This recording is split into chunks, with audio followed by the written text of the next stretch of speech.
buhay sa Amerika. Ayan guys, ganyan ang buhay sa Amerika. Pa-winter na.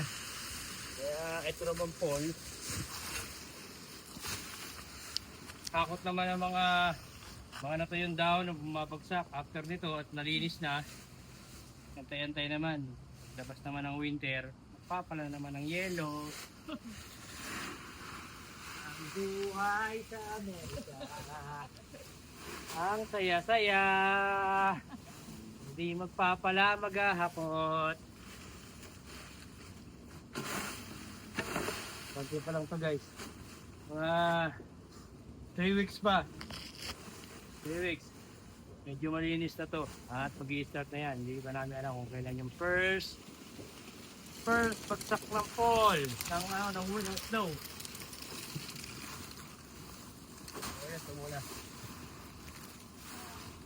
Bawal ang tamad sa Amerika. Ang tamad ka, umuwi ka na sa bansa mo. Ang mangyayari sa buhay mo dito. Kailangan dito kilos.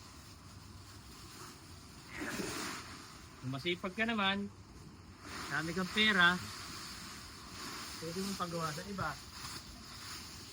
Kakakot mo siya, bayad ka.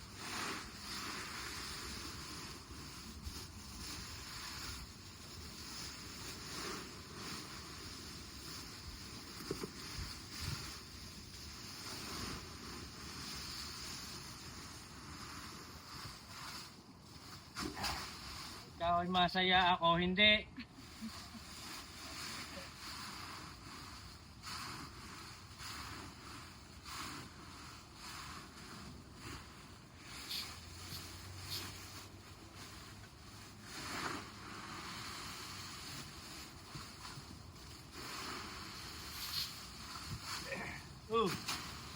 Tingin ka na.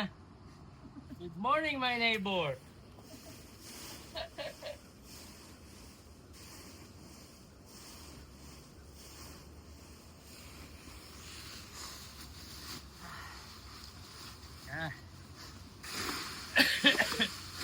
Allergy pa ako guys. Pero kailangan kumilos. Yung tulo ko, sumisipon.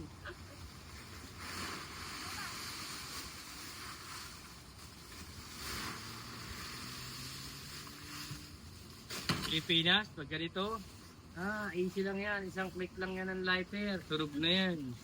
Dito hindi pwede. Isang click lang ng lighter, sunog na bahay mo.